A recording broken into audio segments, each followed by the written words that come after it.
Patan block परिसर में हैं और यहाँ पे डीडीसी भी है, वीडियो पाटन भी है और कम से कम हजारों की संख्या में जनता है। यहाँ पे एक 100 kVA का ट्रांसफार्मर चाहिए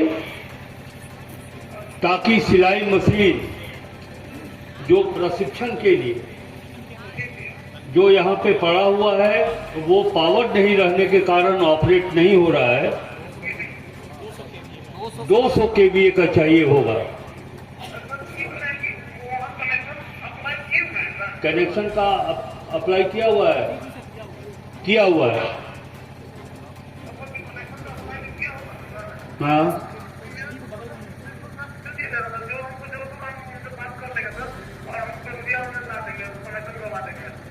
बात नहीं, 2 पोल चाहिए, ट्रांसफार्मर चाहिए और हम भरी सभा में माइक ऑन कर चुके हैं। आपका कितना दिन के अंदर लग जाएगा?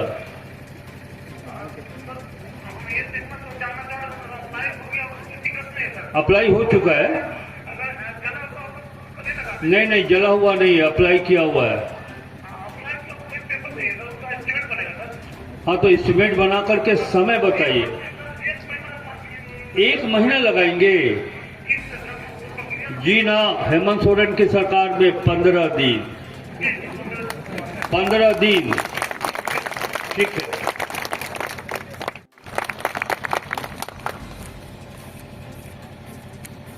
मैं अपनी बात को हरिवंश राय जी के 4 पंक्तियों से ही प्रारंभ करना चाहता हूं। उसके बाद मैं मंच का और आप सबों का संबोधन करूंगा। जैसा कि आप सभी जानते, 45 वर्षों से हम पाटन छतरपुर के गोद में हैं, आप लोगों के बीच में हैं और कभी भी एक नेता की तरह हमने आपके साथ संबंध नहीं रखा है। हमारा संबंध पारिवारिक रिश्ते के आधार पर है। मैं तो मानता हूं कि जो व्यक्ति अपने कार्य क्षेत्र में 45 वर्ष का समय गुजार चुका है तो वह इस क्षेत्र का बेटा के समान है, पुत्र के समान। और राजनीतिक बात मैंने कभी भी आप सबों से नहीं किया है। 44 वर्षों के राजनीतिक जीवन में यदि कोई कमी रही हो, कहीं कोई मुझसे गलती हुई हो तो क्षमा करना भी आप सबों का दायित्व बनता है। और इसी पर हरिवंश राय जी ने कहा है कि जीवन के आपाधापी में कब वक्त मिला कुछ देर कहीं बैठ कभी यह सोच सकूं, जो किया कहा माना मैंने उसमें क्या भला बुरा। आप अपनी कमी को अगर स्वीकार कर लेते हैं तो उसमें कोई क्षति नहीं होती है, कोई नुकसान नहीं होता है। मैं इन्हीं संबंधों के साथ आपसे वार्ता करना चाहता हूं, आपको संबोधित करना चाहता हूं। पलामू के उप विकास आयुक्त जी, प्रखंड के विकास पदाधिकारी जी, कांग्रेस के वरिष्ठ नेता श्री दीनानाथ तिवारी जी, झारखंड मुक्ति मोर्चा के वरिष्ठ नेता चिंटू सिंह जी, प्रशांत किशोर जी, अरुण सिंह जी, भोला सिंह जी, राजेंद्र पांडे जी, ईश्वरी पांडे जी, हमारे प्रमुख और किशनपुर की सम्मानित मुखिया, सम्मानित मंच और यहाँ उपस्थित हमारे सम्मानीय अभिभावकगण, नौजवान भाइयों, हमारी माताएं, हमारी बहनें, अद्भुत, अकल्पनीय, अविश्वसनीय प्रखंड विकास पदाधिकारी जी, मैं आपके इस परिसर को देख रहा हूं। कल्पना नहीं कर सकता था, विश्वास भी नहीं होता है। काश संपूर्ण पलामू जिले के प्रखंडों के रूपरेखा अगर इस तरह हो जाए तो मैं समझता हूं कि जिस प्रखंड और अंचल कार्यालय से विकास की धारा निकलती है वो आप सबों तक पहुंचेगी सुलभतापूर्वक। जो आपने किया है यहाँ पे, जो देखने का अवसर मुझको मिला है, और एक बात बताऊं आपको, 2019 का चुनाव जब मैं हार गया था तो उसके बाद से ये पहला अवसर है कि मैं इस कार्यालय परिसर में मैंने कदम रखा है। मुझे तो विश्वास ही नहीं हो रहा है। मुझे लग रहा है कि रांची के भी किसी प्रखंड में इस तरह का कार्यालय नहीं होगा जो कार्यालय पाटन का है।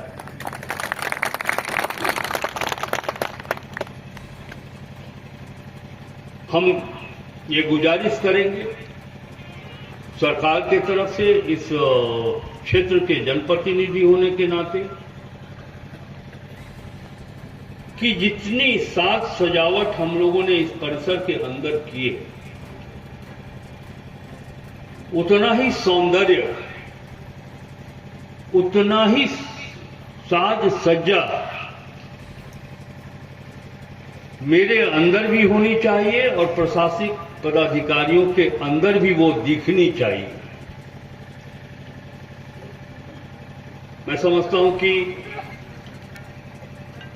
जितना बढ़िया रूपरेखा कार्यालय का है उतना ही अच्छा रूपरेखा विधायिका और कार्यपालिका का भी होना चाहिए। ये बात सही है कि प्रखंड विकास पदाधिकारी जी की कार्य संस्कृति और शैली से यहाँ के लोग अति प्रसन्न हैं। लेकिन 5 वर्षों में कुछ मुझे भी जानकारी मिली है, ऐसे कैसे हो सकता है कि एक जमीन कृष्णा सिंह जी के नाम से है और उस जमीन को उन्होंने रहमतुल्ला जी के नाम से केवाला किया और वही खाता, वही प्लॉट 4 अन्य व्यक्तियों के नाम से रजिस्टर्ड 2 में नाम चढ़ा हुआ है। ये कैसे संभव हो सकता है?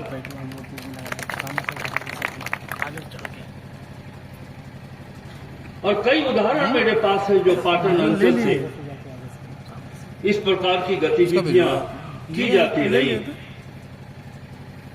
मैं बहुत कोई आलोचनात्मक बात नहीं कहूंगा, लेकिन इतना है, और ये भावनाएं मेरे अंदर तब आती हैं जब मैंने 45 वर्षों में देखा है कि ये उग्रवाद प्रभावित क्षेत्र रहा है। उग्रवाद पर नियंत्रण की दिशा में मेरी भी भूमिका रही। मेरे लिए भी लैंडमाइन लगाया गया, मेरे ऊपर भी गोलियां बरसाई गई। लेकिन मैंने कहा कि हमारे निर्वाचन क्षेत्र, हमारे राज्य, हमारे जिला में, हमारे देश में लोकतांत्रिक व्यवस्था होगी, माओवादियों की कोई व्यवस्था मैं नहीं रहने दूंगा। लेकिन इस सोच के पीछे एक उद्देश्य, और वो उद्देश्य ये था कि एक तरफ उग्रवादी संगठन और दूसरी ओर भारतीय लोकतांत्रिक व्यवस्था, चाहे वो विधायिका का हो, न्यायपालिका का हो या कार्यपालिका का हो, और बीच में एक दीवार, और उस दीवार के फेंस पर बैठे हुए लोग जब हमारी व्यवस्था से नाराज होते थे तो चारदीवारी से जम करके वो उग्रवादी व्यवस्था की ओर आकर्षित हो जाते थे। मेरा ये प्रयास था, हमारी ये सोच थी, कल्पना हमारी थी कि जो फेंस सीटर लोग हैं, जिनको कहीं न कहीं हमारी व्यवस्था से नाराजगी है, आक्रोश है, हम उन्हें ये अवसर नहीं दें कि वो उग्रवादी संस्थाओं की ओर आकर्षित हों। ये हमारा परम कर्तव्य बन जाता है कि चारदीवारी के ऊपर जो लोग खड़े हैं उसको हम अपनी व्यवस्था से इतना आकर्षित करें कि उग्रवादी कभी भी सर नहीं उठा सके पलामू में और हमारे राज्य में। ये कैसे संभव हो सकता है? विधायिका को भी संवेदनशील होना पड़ेगा, लेजिस्लेटिव को, एग्जीक्यूटिव को, और ये टीम वर्क। आज हम मंत्री हैं, कल नहीं हो सकते, लेकिन इंसान हमारे सरकारी पदाधिकारी आज भी हैं, कल भी रहेंगे, अपने जीवन तक रहेंगे, और हम भी एक इंसान तो जरूर रहेंगे, होना चाहिए। फिर एक गरीबी उन्मूलन की योजना जो लोगों तक पहुंचनी चाहिए, वो शुद्ध रूप से उनको मिले, ये हम सबों को न सिर्फ प्रयास करना होगा बल्कि अमल भी करना होगा। मेरे पास कोई प्रमाण तो नहीं, लेकिन अगर प्रमाण भी जमा करना चाहें तो कई ऐसे लाभान्वित हैं जो मुझको बता सकते। लेकिन मैं आज इस अवसर पर सबों के बीच प्यार देते हुए ये कहना चाहता हूं कि ये शिकायत नहीं होनी चाहिए कि अगुआ आवास लेने में उन्हें कितनी परेशानी हो रही है। मैं संकेत में बोल रहा हूं। गरीबी उन्मूलन की योजनाओं के क्रियान्वयन में, उसे पाने में लोगों को कितना कष्ट का सामना करना पड़ रहा है, इन चीजों को हम सबों को रोकना होगा। प्रखंड विकास पदाधिकारी जी, जब आपके पहले जो यहां प्रखंड विकास पदाधिकारी थे, तो मेरे पास इतनी मोटी संचिका है मनरेगा के कार्यों की। मनरेगा के अंतर्गत जो उद्देश्य था, वो मजदूरों को रोजगार उपलब्ध कराने का उद्देश्य था। ये बात मैं आप पे नहीं कह रहा हूं, डीडीसी साहब पे नहीं कह रहा हूं, लेकिन पूर्व के कालखंड में जो अनुभव था, मनरेगा योजना व्यवस्था के लिए एक एंजॉयमेंट का साधन हो गया था। पता ही नहीं है कि आपको कुआं मिला है या नहीं मिला है, और आपके नाम पर कुआं बन रहा है। इन सब बातों पर हम सबों को पूरी कठोरता के साथ, मैं ये नहीं कर रहा हूं कि मैं 100% सुधार दूंगा, लेकिन गरीबों की योजनाओं के साथ कोई खिलवाड़ नहीं होना चाहिए। जिसको जो मिलना है, और मालूम है आपके प्रति लोगों की भावनाएं बड़ा ही जो है सो प्रशंसनीय, लेकिन नीचे के लोग जो हैं, ऑपरेटर साहब, बीपीओ साहब, पंचायत सेवक साहब, क्या कहते हैं, रोजगार सेवक, तो इन सबों को, इसीलिए मैंने थोड़ा सा उसको घुमाइए तो इधर, उसमें नाम नहीं लिखा है, लेकिन इसको छोटा करवाइए। मैं 2 शिकायत पेटी बनाया। एक शिकायत पेटी है प्रखंड और दूसरा है अंचल।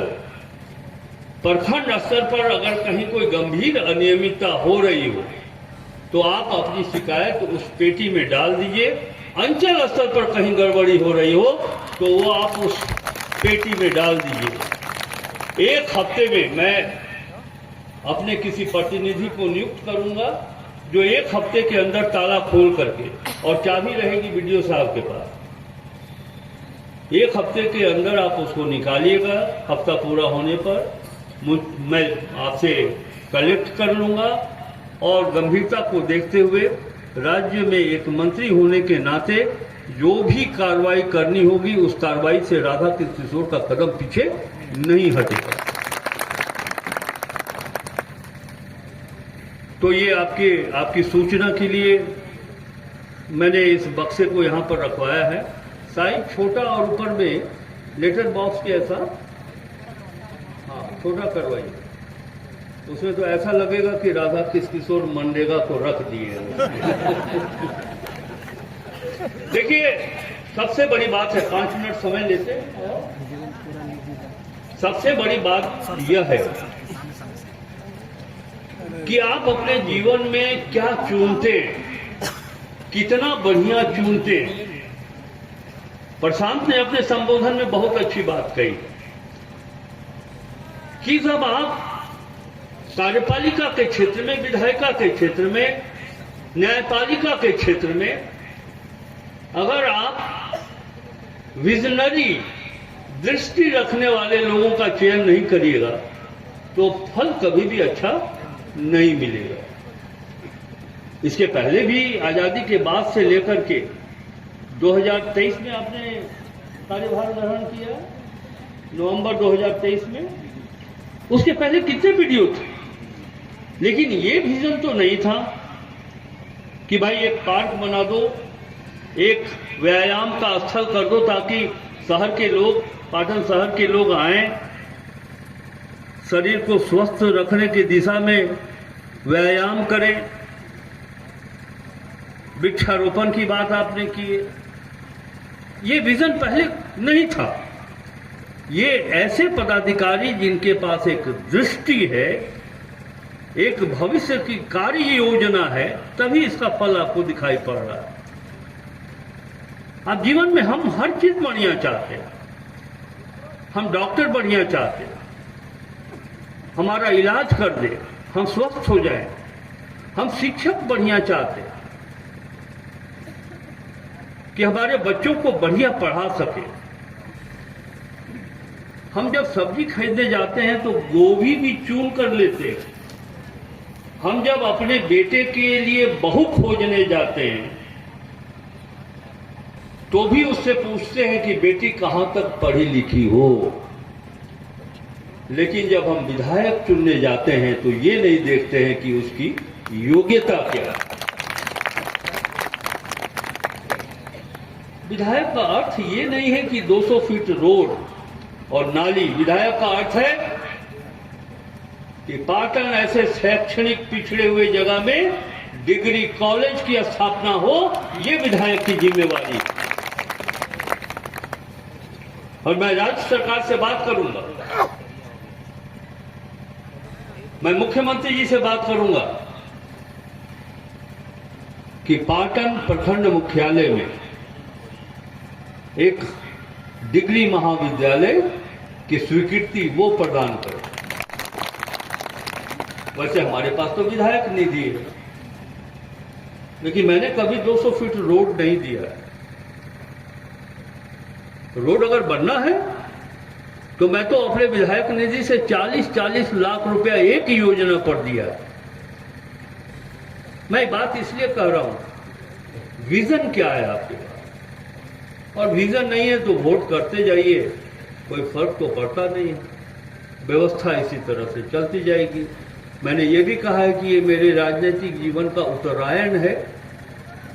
इसके बाद मुझे चुनाव नहीं लड़ना है, लेकिन कोई ना कोई तो विधायक होगा, कोई ना कोई तो बीडीओ साहब होंगे, डीडीसी साहब आएंगे। अच्छा नहीं होगा तो परिणाम भी अच्छा नहीं मिलेगा। क्या है सरकार के पास? आज लोग, विपक्ष के लोग मैया समान योजना के ऊपर भांति भांति की टिप्पणी करते हैं। मैया समान योजना दिखावा है, कोई फायदा नहीं है, व्यर्थ का पैसा जा रहा है। जो लोग इस प्रकार की टिप्पणी करते हैं वो मेरे साथ चले बतसपूर, और तब हमको दिखलाते हैं कि साधारण बीमारी की दवाई के लिए पैसा उनके पास नहीं है। ये 1000 रुपया जो उनको मिलेगा, हमारी बहन और दीदी साधारण इलाज के लिए किसी के सामने हाथ नहीं फैलाएंगे। हमारी बहन, हमारी दीदी पहाड़ पर चलिए, मैं उन गांव का नाम नहीं बताऊंगा। मुझको तो ये भी पता नहीं है कि प्रशांत को हमसे ज्यादा गांव का नाम याद। आज पहली बार पता चला कि बहुत सारे गांव को आप जानते। आप चले जाइए। परसों रात में हम बूढ़ी बुका और पाले तुरपुर में थे। क्या स्थिति है वहां हमारी बहनों की, हमारी दीदियों की, हमारी माओ की। उनको भी जरूरत है जिस तरह हमको अपने लिबास की आवश्यकता पड़ती है, उनको भी अपने श्रृंगार की आवश्यकता पड़ती है। उनको भी चूड़ी के लिए पैसा चाहिए, टिकुली के लिए पैसा चाहिए, सिंदूर के लिए पैसा चाहिए। ये 1000 रुपया बहुत बड़ी राशि नहीं है, लेकिन 1000 रुपया जब बहन और दीदी के हाथ में पहुंचता है तो इस राशि का उपयोग वो अपने व्यक्तिगत कार्यों के लिए करती है। और आपकी टिप्पणी है, कभी आप इस प्रकार के टिप्पणी करते हुए सोचा है इसके पहले कि आपका दिया हुआ गैस चूल्हा बूढ़ी बुका के लाभान्वित के घर में लेदरा में बांध कर रखा हुआ है, उसका कोई उपयोग नहीं हो रहा। मैं इस बात को कह रहा हूं, एक फाइनेंस मिनिस्टर होने के नाते मैंने इस पर अध्ययन किया है। कल के 1000 रुपया और अब जो 2500 रुपया प्रति माह लाभान्वित को मिलने वाला है, लगभग 50 से 55 लाख लोगों को मिलेगा। 50 इंटू 12,000 जोड़िए तो भाई कितना हो गया? हम हिसाब में बहुत कमजोर रहे हैं, इसीलिए हम 7वां के बाद 7th क्लास के बाद 12,000 नहीं, 50 इंटू 12,000 तो 50 लाख इंटू 2,50,000 का पहले आप कर दीजिए। 2,500 इंटू 12 कितना हुआ? बस आधा मिनट, हम तो सब काम सामने सामने करते हैं। 60 करोड़ सर। 60 करोड़ नहीं, 60,000 करोड़ रुपया। 60,000 करोड़ रुपया खर्च होगा। जब 50-55 लाख लोगों को मिलेगा तब ये 60,000 करोड़ रुपया पॉकेट में नहीं रहेगा। हमारी बहन, हमारी दीदी स्थानीय मार्केट में खर्च करेंगी और जो खर्च होगा, जो विक्रेता होगा, वो राज्य सरकार को जीएसटी के माध्यम से पैसा वापस करेंगे। लेकिन यहां तो अच्छा काम करिए तो लोग जेल भेज देता है हमारे मुख्यमंत्री को, बढ़िया काम करिए तो रोक लग जाता है। मुझे तो आश्चर्य लगता है कि सब मुख्यमंत्री हो सकते हैं, एक आदिवासी मुख्यमंत्री राज्य का नहीं हो सकता है क्या? अगर हो गया तो फिर आप उसको चूटी काटने लगते हैं। एनीवे, ये राजनीतिक बात है। इन सब विषयों को जरूर सोचिए। जैसा कि मैंने कहा कि जीवन में अगर आप बेहतर चुनाव करेंगे तो परिणाम भी बेहतर आएगा। अगर आप अच्छा चुनाव नहीं करें तो परिणाम भी आपको बेहतर नहीं मिलेगा। हम अपनी बात समाप्त करते हुए ये कहना चाहते हैं कि 2024 के मार्च महीने में जिस दल में मैं था, मैं इस्तीफा कर दिया था। इस्तीफा क्यों किया था ये आप सबों को पता है। तब हम किसी दल में नहीं थे तो मन बड़ा विचलित हो रहा था कि क्या होगा क्या नहीं होगा। हमारे कार्यकर्ता कह रहे थे कि एक बार जीतना बहुत जरूरी है, जो डिरेल्ड हो चुका है उसको ट्रैक पर लाना बहुत जरूरी है। तो मैंने सोचा कि चुनाव लड़ना चाहिए और ये आप सबों की देन है। सभी जाति सभी धर्म का वोट मिला, तब जाकर के 71,000 वोट पा करके 6ठी बार आप लोगों ने मुझे विधानसभा भेजा है। और कहां हम थे, कहां से कहां पहुंच गए। मैंने मंत्री बनने के लिए कहीं कोई पहल भी नहीं की, किसी को कहा भी नहीं, लेकिन ये आप लोगों के आशीर्वाद का फल है।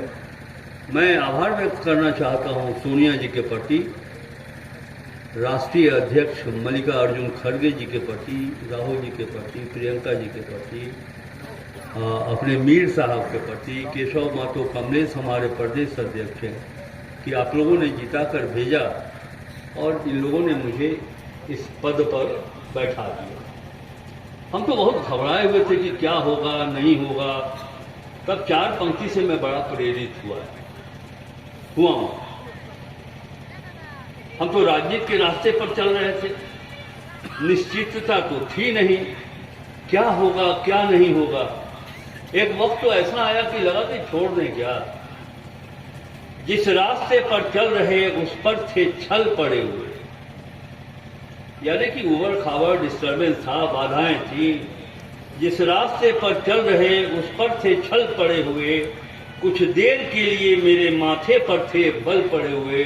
लड़ूं नहीं लड़ूं, राजी करूं या नहीं करूं। हम सोचने लगे कि यार लौट चलें क्या, बैक हो जाते। फिर सोचा यार छोड़ो, चल पड़े तो चल पड़े, उसका परिणाम आज इतना अच्छा है। बहुत बहुत धन्यवाद, बहुत आभार। मेरे बातों को अन्यथा नहीं लेंगे।